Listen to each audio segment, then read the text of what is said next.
Class 12th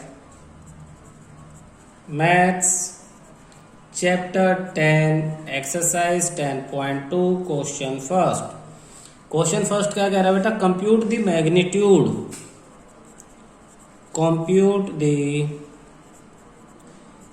magnitude of the following vector. तो vector आपके पास एक तो वेक्टर ए है, आई कैप प्लस जे cap plus k cap.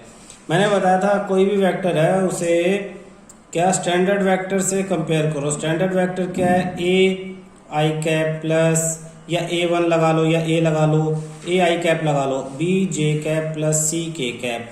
Magnitude को हम ऐसे डिनोट करते हैं ऐसे, और निकालेंगे कैसे?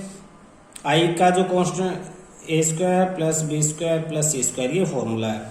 तो यहाँ ये मैग्नीट्यूड आ जाएगा आपके पास, ए की वैल्यू 1, बी की भी 1, सी की भी वैल्यू 1 का स्क्वायर प्लस 1 का स्क्वायर प्लस 1 का स्क्वायर, यानी 1 प्लस 1 प्लस 1 यानी √3 यूनिट जरूर लिखना, क्योंकि मैग्नीट्यूड यानी कोई लेंथ है।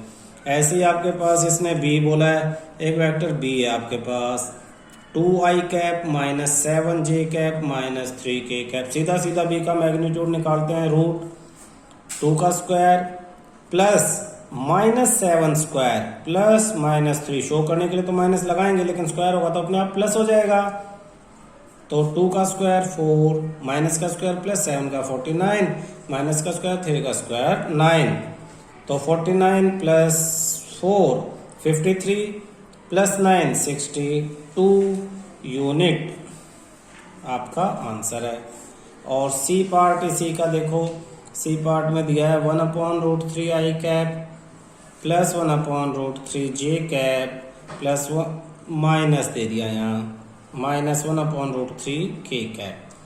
तो magnitude of c √1/√3 square plus 1/√3 square plus minus 1/√3 square. तो ये हो जाएगा 1/3 प्लस 1/3 प्लस 1/3। ये एलसीएम लेंगे तो 3/3 यानी √1 मीन्स 1 यूनिट। ये आपका आंसर आ गया है। क्वेश्चन सेकंड देखो इसी तरह से। Question second, write two different vector having same magnitude. Write two different vectors having same magnitude. देखो बेटा, मैग्नीट्यूड ए बी और सी की वैल्यू पे डिपेंड करता है। मान लो एक वेक्टर ले लिया सॉल्यूशन में, ए की वैल्यू सपोज 1 ले ली, बी की 2 ले ली और सी की 3 ले ली। तो वेक्टर ए हो गया आपके पास 1i cap plus 2j cap plus 3k cap. और वेक्टर बी में क्या करो, ये तीनों वैल्यू शफल कर दो, यानी ए की वैल्यू आप 2 ले लो, बी की 1 ले लो और सी की 3 ले लो, क्योंकि इसका स्क्वायर फिर सेम रहेगा। तो ये हो जाएगा 2i कैप प्लस जे कैप प्लस 3k कैप। और भी लिख सकते हो, 3 को यहाँ कर सकते हो, टोटल ऐसे 6 बन सकते हैं इनसे रिलेटेड। तो ये क्या हो जाएंगे? ये दो अलग अलग वेक्टर है जिसका मैग्नीट्यूड, अगर इसका मैग्नीट्यूड निकाले हैं तो हो जाएगा 1 का स्क्वायर प्लस 2 का स्क्वायर प्लस 3 का स्क्वायर, यानी 1 प्लस 4 प्लस 9, तो √14 यूनिट हो जाएगा। और ऐसे ही इसका भी बी का मैग्नीट्यूड भी क्या हो जाएगा? 2 का स्क्वायर प्लस 1 का स्क्वायर प्लस 3 का स्क्वायर, यानी 4 प्लस 1 प्लस 9 यानी √14 यूनिट। ठीक है ना? शफल करने से जो ए बी सी की वैल्यू है उन्हें शफल कर दो, वैल्यू 1 2 3 रखो, लेकिन अब किसी और एक्सिस पे ले लो उन्हें, तो मैग्नीट्यूड सेम रहेगा, लेकिन वेक्टर क्या रहेंगे? ये अलग अलग रहेंगे। ठीक है। Question 3, write two different vector having same direction. Write two different vectors having same direction। Same direction का क्या मतलब है बेटा? सेम डायरेक्शन के लिए ना एक रूल है कि A1/A2 equal to B1/B2 equal to C1/C2 होना चाहिए, रेशियो इक्वल होने चाहिए। तो कोई भी एक वेक्टर अगर तुम ले लेते हो, जैसे 1 2 3 ले लिया तुमने, तो 1 यानी I cap plus 2j cap plus 3k cap, और दूसरे वेक्टर को ले लो, इसका डबल ले लो, मान लो बी वेक्टर ले लिया, तो 1 का डबल 2i कैप, 2 का डबल 4j कैप, 3 का डबल 6k कैप। अब क्या है, वेक्टर तो ये अलग अलग हैं, डिफरेंट हैं, क्योंकि इसका मैग्नीट्यूड अलग, इसका अलग, मैग्नीट्यूड अलग अलग है, लेकिन डायरेक्शन क्या है इनकी, सेम है। डायरेक्शन क्या रहेगी, सेम। कैसे पता लगा डायरेक्शन सेम है? आप डायरेक्शन के लिए इनके डायरेक्शन कोसाइन निकालते हैं बेटा। डायरेक्शन कैसे पता लगेगी, डायरेक्शन कोसाइन से। अब डायरेक्शन कोसाइन क्या होता है, डायरेक्शन कोसाइन आई जे और के साथ जो मैग्नीट्यूड होता है, कब, किसी यूनिट वेक्टर में उसे डायरेक्शन कोसाइन कहते हैं। अगर हम कहें डायरेक्शन कोसाइन तो एल, एम और एन होते हैं। एल का फॉर्मूला ए अपॉन में वेक्टर का मैग्नीट्यूड, ए की वैल्यू अपॉन में पूरा मैग्नीट्यूड वेक्टर का, वेक्टर ए का मैग्नीट्यूड, और एम मतलब बी की वैल्यू अपॉन वेक्टर का मैग्नीट्यूड, और एन मतलब सी की वैल्यू अपॉन वेक्टर का मैग्नीट्यूड। तो मैं याद हो, यूनिट वेक्टर निकालने के लिए भी हमने यही किया था, वेक्टर को उसी के मैग्नीट्यूड से डिवाइड कर दिया था। तो तीनों केस में आप डायरेक्शन कोसाइन निकालो, डायरेक्शन कोसाइन तीनों केसेस में सेम होगा। इसका मतलब कि ये वाला और ये वाला दोनों ही क्या होंगे, कोलिनियर, यानी सेम डायरेक्शन होगी। सेम डायरेक्शन कब होती है, जब डायरेक्शन कोसाइन सेम होंगे। निकाल के देख लेते हैं, चलो। मान लो ये वेक्टर ए है, वेक्टर ए क्या दे दिया, I cap plus 2j cap plus 3k cap. तो इसमें a की वैल्यू 1, b की वैल्यू 2, c की वैल्यू 3 और a के मैग्नीट्यूड की वैल्यू रूट 1 का स्क्वायर प्लस 2 का स्क्वायर प्लस 3 का स्क्वायर, यानी 9 प्लस 4 प्लस 1 रूट 14 आ गया। तो l की value a upon magnitude of a यानी 1 अपॉन रूट 14। ऐसी l के बाद m की वैल्यू यानी b अपॉन मैग्नीट्यूड, तो b यानी 2 अपॉन रूट 14, और ऐसे ही n की value c upon vector a का मैग्नीट्यूड यानी c की वैल्यू 3 अपॉन रूट 14। ये तो है LMN, डायरेक्शन कोसाइन किसके, फर्स्ट के। ऐसे ही हम सेकंड के लिए निकालेंगे। सेकंड हमारे पास है वेक्टर b यानी 2i cap plus 4j cap plus 6k cap. इसमें a की वैल्यू क्या है 2, b की वैल्यू क्या है 4 और c की वैल्यू क्या है k के साथ 6। और यहाँ पे वेक्टर b का मैग्नीट्यूड क्या हो जाएगा, 2 का स्क्वायर 4 का स्क्वायर 6 का स्क्वायर, 2 का स्क्वायर 4 का स्क्वायर और 6 का स्क्वायर। तो ये हो गया आपके पास 6 का स्क्वायर 36 प्लस 4 का स्क्वायर 16, 2 का स्क्वायर 4, तो 16 प्लस 4 20, 4 प्लस 16 प्लस 36, तो ये हो जाएगा आपके पास रूट 56, 20 और रूट 56। अब क्या करो, फिर वही L दिस अपॉन में दिस यानी 2 अपॉन रूट 56। M क्या है 4 अपॉन रूट 56 और N 6 अपॉन रूट 56। अब देखो तुम्हें लगेगा कि इसकी वैल्यूज और इसकी वैल्यू सेम तो नहीं है, लेकिन इसे सिंप्लीफाई करोगे तो सेम हो जाएगी। सिंप्लीफाई कैसे करेंगे, रूट 56 के फैक्टर करके देखो, ये 56 2 2 जा 4 1 6 2 8 जा 16, फिर 2 से कैंसिल तो ये 14, तो 2 बार आ जाएगा 14 ये, तो ये हो जाएगा 2 अपॉन 2 रूट 14 कैंसिल, तो ये 1 अपॉन रूट 14। अब आप देखो कि ये L की वैल्यू और ये L की वैल्यू सेम है ऊपर नीचे, तो इसका मतलब ये वेक्टर और ये वेक्टर क्या है, इनकी सेम डायरेक्शन है। लेकिन एक शो करने से सेम डायरेक्शन नहीं होगी, L के साथ M की भी शो करनी पड़ेगी। तो M की वैल्यू क्या हो जाएगी, M equal to 4 upon 2 root 14, 2 1 जा 2 2 जा, यानी M is equal to 2 upon root 14। अब देखो ये भी सेम है इसकी और ये सेम होगी, है ना। ऐसे ही आपको थर्ड n के लिए भी करना पड़ेगा। n is equal to 6 upon 2 root 14, 2 1 जा 2 3 जा, यानी n is equal to 3 upon root 14। तो सेकंड वाले वेक्टर के डायरेक्शन कोसाइन, फर्स्ट वाले के डायरेक्शन कोसाइन दोनों इक्वल हैं, therefore both have same direction. तो write two different vector having same direction and also show that, अगर and also show that show भी करो क्यों सेम उसमें है, तो ये शो करने के लिए था, अदरवाइज दो लिख के छोड़ दो। कैसे लिखोगे, 1 2 3 लिख लो या कोई भी नंबर लिखो, इसका डायरेक्ट डबल कर दो ताकि रेशियो इक्वल रहे। 1/2, 2/4, 3/6 सबके रेशियो इक्वल है। 1/2 कैंसिल करने का तो 1/2 है, तो ये क्या है, सेम डायरेक्शन है। हमने डायरेक्शन कोसाइन निकाल के सिखा दिया। डायरेक्शन कोसाइन अच्छी तरह से समझ लो क्योंकि बहुत सारे क्वेश्चंस में ये निकालने आएगी और काम आएगी तुम्हारे। Question 4, find the value of x and y, find the value of x and y so that the vectors 2i cap plus 3j cap and xi cap plus yj cap are equal। कभी भी देखो दो vector equal कब होंगे, जब उनकी corresponding जो values होंगी वो इक्वल होंगी। यानी i की वैल्यू i के साथ जो x है, यहाँ i का जो कोरस्पॉन्डिंग वैल्यू है ये इक्वल होगी। ये दोनों इक्वल होंगी तभी वो इक्वल होंगे, और ये दोनों इक्वल होंगी तभी वो इक्वल होंगे। तो सॉल्यूशन में सीधा सीधा x = 2 और y = 3। x की वैल्यू 2 हो, y की वैल्यू 3 हो, तभी दोनों वेक्टर क्या होंगे, इक्वल होंगे। यही हमारे आंसर है। खत्म ये क्वेश्चन यहीं पे। Next 5th, find the scalar and vector component of the vector,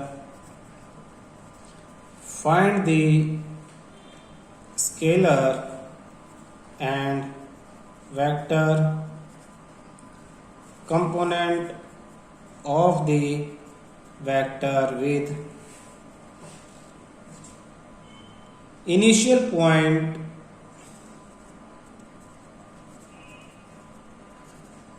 2,1 and terminal point -5,7। देखना बेटा, यहां से वेक्टर शुरू हुआ और यहां तक गया, ये पॉइंट दे दिया 2 1 और ये वाला पॉइंट दे दिया -5 और 7। सॉल्यूशन कर रहा हूं मैं। तो जब भी इस तरह से इनिशियल और फाइनल पॉइंट दिया होता है तो इनिशियल पॉइंट को सपोज आपने क्या मान लिया, P मान लिया, ये P, और फाइनल पॉइंट को क्या मान लिया, ये Q मान लिया। तो जब आपको वेक्टर PQ निकालना है, ध्यान देना, तो क्या होगा, जो Q वाला पॉइंट है उसमें से P वाले पॉइंट को माइनस करोगे, यानी -5 -2 साथ में i कैप प्लस में 7 -1 और साथ में j कैप, ये वेक्टर है। इसे सोल्व कर लेंगे तो -7 i cap plus 6 j cap, ये हमारे पास वेक्टर PQ है। उसने कहा स्केलर एंड वेक्टर कंपोनेंट पूछा है, स्केलर एंड वेक्टर कंपोनेंट, तो ये तो हमने वेक्टर बता दिया। अब इसमें स्केलर कंपोनेंट का क्या मतलब है, ये जो मैग्नीट्यूड होता है भाई, किसी भी वेक्टर में दो चीजें हैं, देखो वेक्टर के अंदर दो चीजें, एक मैग्नीट्यूड और एक डायरेक्शन। तो ये जो I है, J है, K है, ये डायरेक्शन बताते हैं और इनके कोफिशिएंट जो है वो मैग्नीट्यूड बताएंगे। तो इसमें स्केलर्स जो हैं कंपोनेंट हैं वो आपके पास -7 और 6 हैं, -7 और 6 ये स्केलर है। और वेक्टर कंपोनेंट कौन से हैं, वेक्टर कंपोनेंट, तो vector component -7 i cap, vector तो दोनों को मिला के, मैग्नीट्यूड और डायरेक्शन को मिला के, this and 6 j cap this, ये अलग अलग है, ये x एक्सिस का कंपोनेंट और ये y एक्सिस का कंपोनेंट। तो इसमें सबसे इंपॉर्टेंट क्या सीखना है कि वेक्टर दो पॉइंट दिए तो वेक्टर कैसे बनाएंगे। P से Q दिया तो Q -P हो जाएगा, -5 -2 7 -1, i पहला x है तो x के लिए i है, बाद वाला y एक्सिस है उसके लिए j है। तो ये हो गया, इसमें ये स्केलर और ये वेक्टर। क्लियर है। क्वेश्चन 6 कहता है find the sum of the vectors, find the sum of the vectors. Vector A दे दिया i cap -2j cap plus k cap, vector B दे दिया आपको -2i cap plus 4j cap plus 5k cap, और vector C दे दिया आपको I cap -6 j cap -7 k cap. मैंने ये ऐसे यहाँ लिख लिया कि मैं यहीं इन्हें प्लस करके आपको दिखा दूँ।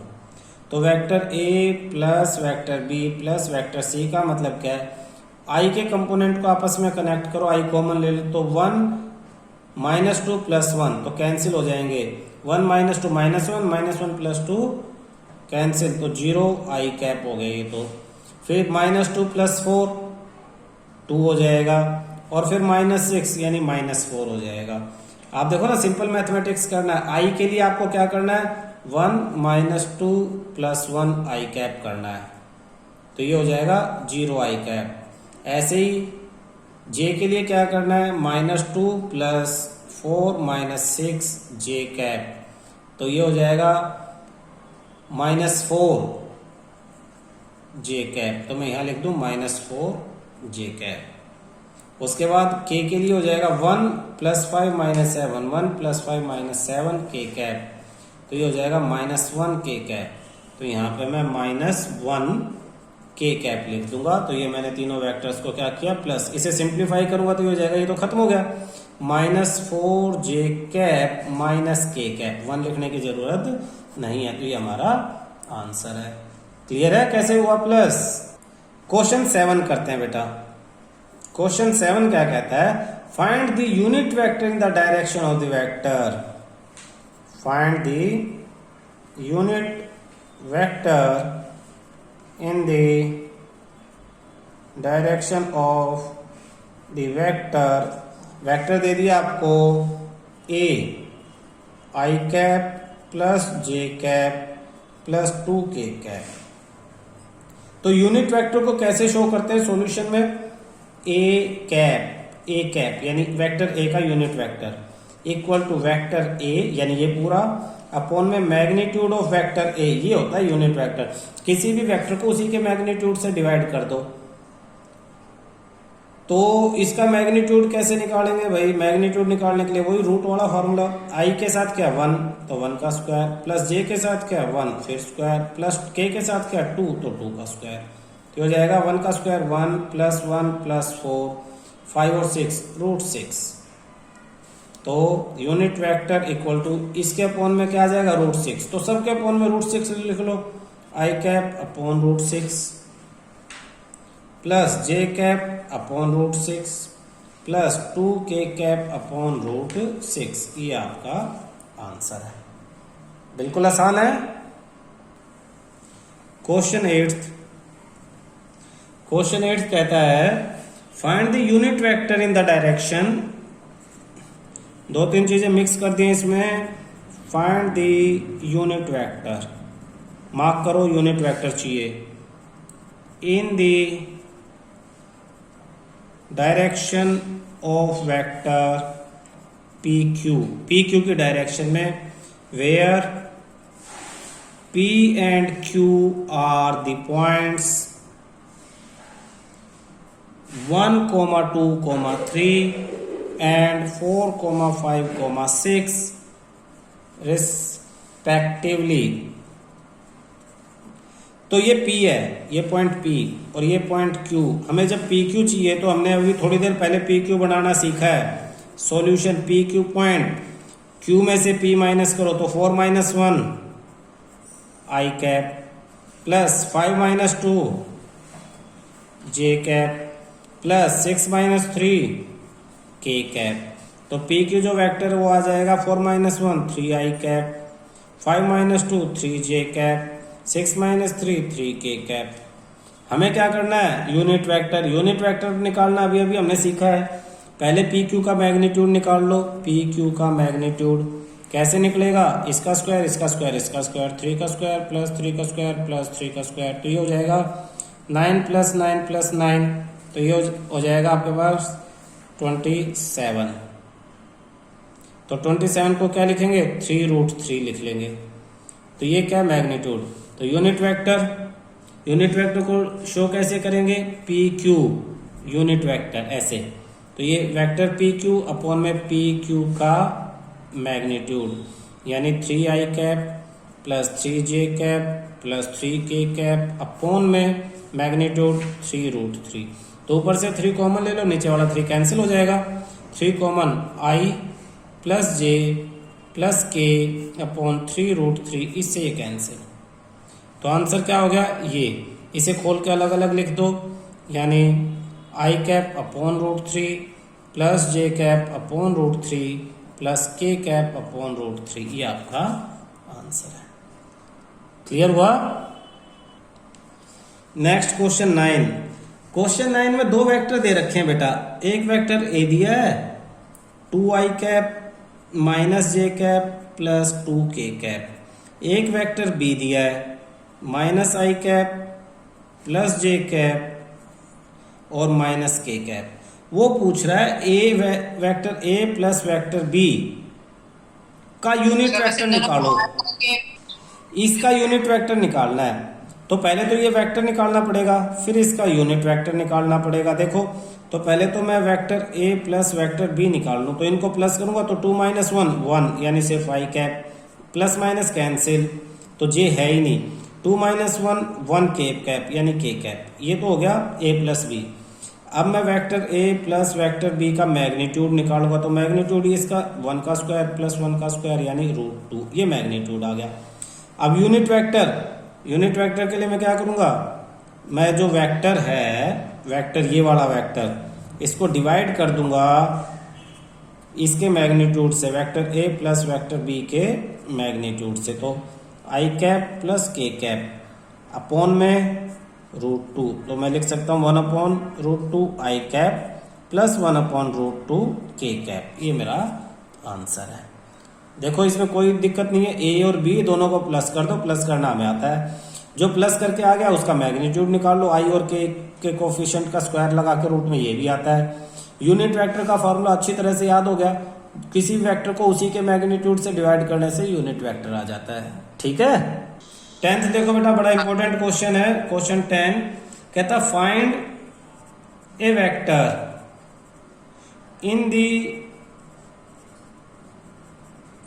Direction of vector 5i cap minus j cap plus 2k cap which has magnitude 8 unit. अच्छी तरह से समझना है बेटा सॉल्यूशन। तुम्हारे पास एक वेक्टर होना चाहिए, वेक्टर जिसकी जो डायरेक्शन और मैग्नीट्यूड है, डायरेक्शन वो तो उसी वेक्टर की हो जो इस वेक्टर की है, और इसका जो मैग्नीट्यूड है, मैग्नीट्यूड वो 8 होना चाहिए। क्वेश्चन में ये दिया हुआ है। तो जब हम किसी वेक्टर की डायरेक्शन यूज करते हैं तो हमें उस वेक्टर का यूनिट वेक्टर निकालना पड़ता है, तो हमें इसका यूनिट वेक्टर निकालना पड़ेगा। यूनिट वेक्टर मतलब इस वेक्टर की डायरेक्शन, और इसके यूनिट वेक्टर को इस मैग्नीट्यूड का चाहिए हमें, तो इसके यूनिट वेक्टर को इन दोनों को आपस में मल्टीप्लाई कर देंगे, तो जो नया वेक्टर आएगा मैग्नीट्यूड 8 होगा और डायरेक्शन ये होगी। तो आपको अब क्या करना है सॉल्यूशन में आपके पास ये जो वेक्टर है, मान लो वेक्टर ए है 5i cap minus j cap plus 2k cap, तो इसका मैग्नीट्यूड निकालना है इसका। तो मैग्नीट्यूड निकालेंगे तो पहले तो ये हो जाएगा 5 का स्क्वायर प्लस -1 का स्क्वायर प्लस 2 का स्क्वायर और इसका रूट, तो ये 25 + 1 + 4, तो ये हो जाएगा √30। अब क्या करेंगे, मैंने बताया यूनिट वेक्टर, तो यूनिट वेक्टर कैसे निकालेंगे, यूनिट वेक्टर डिवाइड बाय इसी का मैग्नीट्यूड, तो 5 अपॉन √30 आई कैप माइनस 1 अपॉन √30 जे कैप प्लस 2 अपॉन √30 के कैप, ये यूनिट वेक्टर है। अब जो हमें वेक्टर चाहिए उस वेक्टर का क्या करना है हमें, उस वेक्टर के now required vector equal to 8 multiply unit vector, ये डायरेक्शन, इसकी डायरेक्शन को इसके यूनिट वेक्टर को 8 से मल्टीप्लाई कर दो तो वेक्टर आ जाएगा। तो 8 मल्टीप्लाई ये यूनिट वेक्टर क्या है हमारे पास 5 अपॉन √30 आई कैप माइनस 1 अपॉन √30 जे कैप प्लस 2 अपॉन √30 के कैप, तो 8 5 जा 40 अपॉन √30 आई कैप -8 से सबको मल्टीप्लाई 8/√30 जे कैप प्लस 8 टू जा 16/√30 के कैप। देखो अजीब सा लग रहा है थोड़ा, लेकिन आसान बहुत है। अगर आपको किसी भी वेक्टर की डायरेक्शन यूज करनी है, दोबारा समझो, डायरेक्शन यूज करनी है किसी वेक्टर की, तो उस वेक्टर के यूनिट वेक्टर का मतलब है कि उसकी डायरेक्शन। तो हमें एक नया वेक्टर चाहिए है, नया वेक्टर जिसकी डायरेक्शन ये वाली होगी, इस वेक्टर वाली, तो यानी ए कैप यानी ये यूनिट वेक्टर ए कैप है, और मैग्नीट्यूड 8 दिया हुआ है, तो इसके यूनिट वेक्टर को जो भी मैग्नीट्यूड दिया उससे मल्टीप्लाई कर दो, आपका रिक्वायर्ड वेक्टर आ जाएगा।